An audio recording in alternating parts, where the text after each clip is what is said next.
12వ రోజు యుద్ధంలో కౌరవుల వ్యూహం ప్రకారం అర్జునుడిని ధర్మరాజు నుండి దూరంగా తీసుకువెళ్తే ద్రోణుడు వచ్చి ధర్మరాజుని బంధించాలి. దానిలో భాగంగా త్రిగర్తలు అర్జునుడిని రెచ్చగొట్టి వాళ్ళతో యుద్ధం చేసేటట్టు ప్రేరేపించి అర్జునుడిని ధర్మరాజుకి దూరంగా తీసుకువెళ్లారు.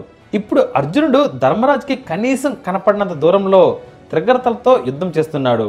అప్పుడే దుర్యోధనుడు అర్జునుడు ధర్మరాజు దగ్గర లేడని ద్రోణుడికి సమాచారం ఇచ్చాడు. ఇప్పుడు చూడు, ధర్మరాజుని జుట్టు పట్టుకుని ఈడ్చుకొచ్చి నీ కాళ్ళ దగ్గర పడేస్తానని ద్రోణుడు తన సైన్యంతో బయలుదేరాడు. అర్జునుడు ధర్మరాజుకి కాపలాగా వ్యాగదత్తుడు, సింగసేనుడు, ముఖ్యంగా వీరుడైన సత్యజిత్తుడిని కాపలాగా పెట్టాడు. ద్రోణుడు ధర్మరాజు వైపుకి రావడం గమనించిన వ్యాగదత్తుడు, సింగసేనుడు ద్రోణుడి వైపు బాణాలని వేయడానికి ప్రయత్నించారు. కానీ ఒక్క బాణం కూడా ద్రోణుడికి గుచ్చుకోలేదు. ద్రోణుడు వేసిన 2 బాణాలు నేరుగా వీరిద్దరి గుండెల్లోకి దిగిపోయాయి. అంతే, అక్కడికక్కడే వీరిద్దరు మరణించారు. ఇక సత్యజిత్తుడు రంగంలోకి దిగాడు. సత్యజిత్తుడు వీరాది వీరుడు, కానీ తన వీరత్వం ద్రోణుడి ముందు తక్కువే. కొంతసేపు మాత్రమే ద్రోణుడిని ఆపగలిగాడు. నా ముందు నువ్వెంతరా అని ద్రోణుడు ఒక అర్ధచంద్రకారంలో ఉన్న బాణం తీసి సత్యజిత్తుడి వైపు ఎక్కుపెట్టి వదిలాడు. ఆ బాణం నేరుగా వచ్చి సత్యజిత్తుడి మెడలో దిగి తన తలని తెగ్గొట్టింది. ధర్మరాజుకి అర్థమైంది ఇక తనని ద్రోణుడి నుండి రక్షించుకోవాలని. అర్జునుడు ముందే చెప్పాడు, ఒకవేళ సత్యజిత్తుడు కనుక చనిపోతే వెనక్కి తిరిగి చూడకుండా పారిపోమని. కానీ ధర్మరాజుకి అలా పిరికివాట్ల పారిపోవడం ఇష్టం లేక ద్రోణుడితో యుద్ధం చేయడానికి తన విల్లును ఎక్కుపెట్టాడు. కానీ బాణం వదలలేకపోయాడు. ఎందుకంటే ధర్మరాజు విల్లు ఎక్కుపెట్టే లోపే తన విల్లుని ద్రోణుడు తన బాణంతో విరగొడుతున్నాడు. ధర్మరాజు దాన్ని పడేసి తన పక్కనున్న మరో విల్లుని తీసుకున్నాడు. దాన్ని కూడా ద్రోణుడు తన బాణంతో విరగొట్టాడు. అప్పుడు ధర్మరాజుకి అర్థమైంది అర్జునుడు తనని ఎందుకు పారిపోమన్నాడని.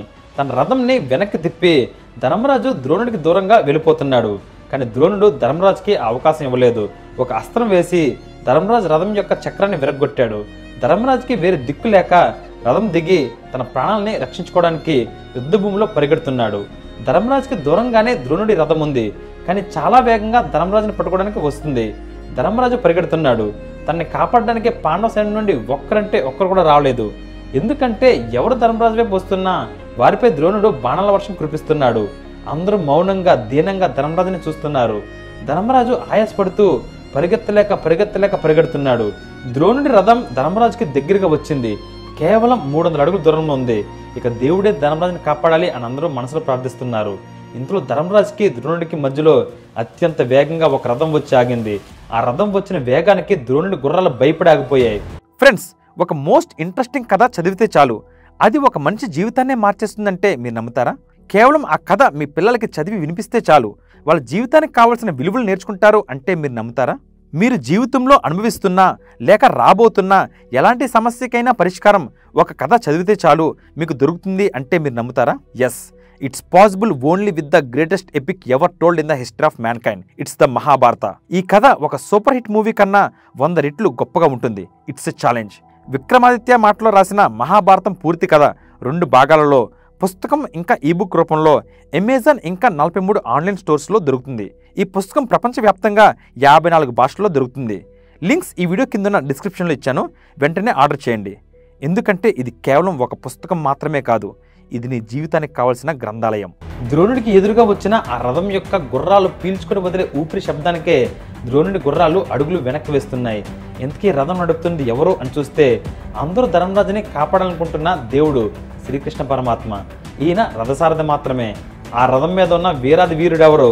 పాండవ సైన్యం మొత్తానికి వీరుడు, ఇంద్రుడి కుమారుడు, యుద్ధ విద్యల్లో సాటిలేని యోధుడు, ద్రోణాచార్యుడి శిష్యుడు అర్జునుడు.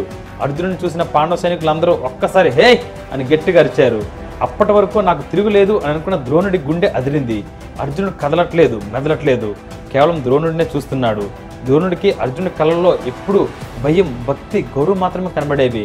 కానీ ఇప్పుడు నిప్పుల కులంలో ఎర్రగా వెడుకున్న ఇనుము లాంటి అర్జునుడి కళ్ళల్లో ద్రోణుడిపై కోపం కనిపిస్తుంది. అర్జునుడి చూపుకి ద్రోణుడి గుండె వనడం మొదలుపెట్టింది. ద్రోణుడికి అర్థమైంది ఈరోజు నాకు మూడింది అని అనుకొని నెమ్మదిగా రథసారథి రథంని వెనక్కి తిప్పు అని అన్నాడు. ఏంటి ఆచార్య వినబడట్లేదు అని ద్రోణుడి రథసారథి తల వెనక్కి తిప్పి అడిగాడు.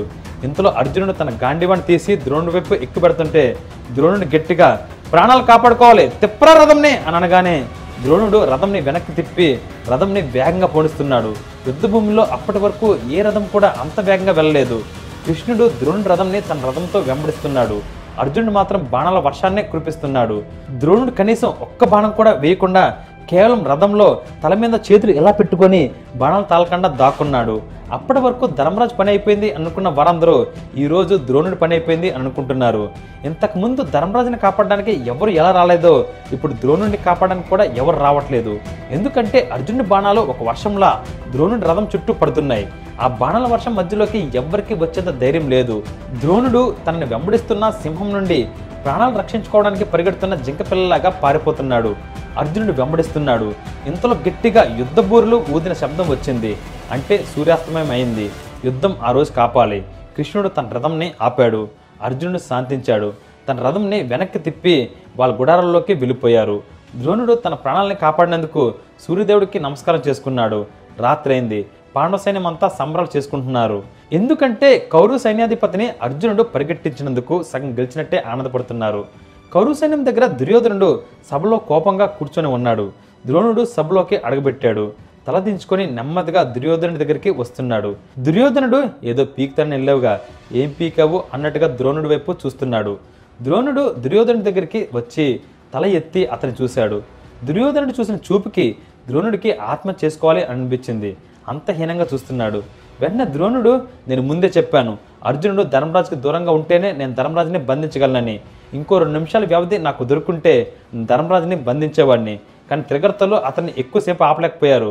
వెదవలో ఏరి ఆ త్రిగర్తలు అని అడిగాడు. దానికి దుర్యోధనుడు, త్రిగర్తల్లో ఒక్కడు కూడా మిగలలేదు, అందరూ చనిపోయారు, దురదృష్టవంతులు. ఈరోజు ఈ భూమి మీద ఒక్కడే అదృష్టవంతుడు, అది నువ్వే. సూర్యుడు నిన్ను కాపాడాడు అని అన్నాడు. ఆ మాట ద్రోణుడికి చాలా అవమానంగా అనిపించింది. తన జీవిత కాలంలో ఎన్నడూ ఒక పిరికివాడిలా ఉండలేదు. కానీ ఈరోజు అలా పారిపోవడం అందరి ముందు తనకే అవమానంగా అనిపించింది. నాకు ఇంకొక అవకాశం ఇవ్వు దుర్యోధన, నేను ధర్మరాజుని బంధిస్తాను. ధర్మరాజు ఒక్కడనే కాదు, మొత్తం పాండవ సైన్యం అందరినీ రేపు ఒక్కరోజే అంతం చేస్తాను. నువ్వు కనుక కొంచెం ఎక్కువసేపు అర్జునుడిని దారి మళ్ళిస్తే అని ద్రోణుడు అడిగాడు. వెంటనే సంసప్తకుల సైన్యాధిపతి ఒకడు దుర్యోధను దగ్గరికి వచ్చి, దుర్యోధన, మేము త్రిగర్తల కన్నా చాలా శక్తివంతులం. మీ హస్తినాపుర సైనికుల తర్వాత అంతటి బలవంతులం, ధైర్యవంతులం మేమే. మేము దీన్ని ఒక సవాలుగా తీసుకొని రేపు అర్జునుడిని దారి మళ్లించి రోజంతా మాతోనే పోరాడేలా చేస్తాము. మాకు అనుమతి ఇవ్వండి అని అడిగాడు. సరే అని దుర్యోధనుడు అనుమతి ఇచ్చాడు. అప్పుడు ద్రోణుడు, దుర్యోధన, ఈ సంసప్తకులు కనుక నిజంగా ఒక రోజంతా అర్జునుడిని ఆపగలిగితే మనం రేపే యుద్ధం గెలుస్తాం. పాండవ సైన్యాన్ని మొత్తం అంతం చేస్తాను. వేడుక చేసుకోవడానికి నువ్వు సిద్ధంగా ఉండు అని చెప్పాడు. ద్రోణుడిలో ఎప్పుడు చూడనంత ఆత్మవిశ్వాసాన్ని చూసిన దుర్యోధనుడికి చాలా నమ్మకం వచ్చింది. అప్పుడు ద్రోణుడితో దుర్యోధనుడు, ఆచార్య, పాండవ సైన్యం మొత్తాన్ని ఒకేసారి అంతం చేస్తారా? ఇంతకీ మీ వ్యూహం ఏమిటి అని అడిగాడు. దానికి సమాధానంగా ద్రోణుడు ఒక నవ్వు నవ్వి, రేపు నా వ్యూహం పద్మవ్యూహం అని అన్నాడు. పద్మవ్యూహం అనగానే సభలోని అందరూ పద్మవ్యూహమా పద్మవ్యూహమా అని ఆశ్చర్యపోతున్నారు. ఆ పద్మవ్యూహం వేయడం ఈ విశ్వంలో ఒక్కడికి వచ్చు, అది నాకే. దాన్ని ఛేదించడం ఈ ప్రపంచంలో 4గురికి మాత్రం వచ్చు. 1 నాకు, 2 భీష్ముడు, 3 కృష్ణుడు, 4 అర్జునుడు, మా 4గురికి మాత్రమే వచ్చు. ఈ వ్యూహాన్ని రచించేది నేను. భీష్ముడు అంపశయ మీద పడి ఉన్నాడు. కృష్ణుడు అర్జునుడికి రథసారథి. అర్జునుడిని సంసప్తకులు దారి మళ్లిస్తారు. ఇక ఈ పద్మవ్యూహం పాండవ సైన్యం అంతటినీ అంతం చేస్తుంది అని అన్నాడు.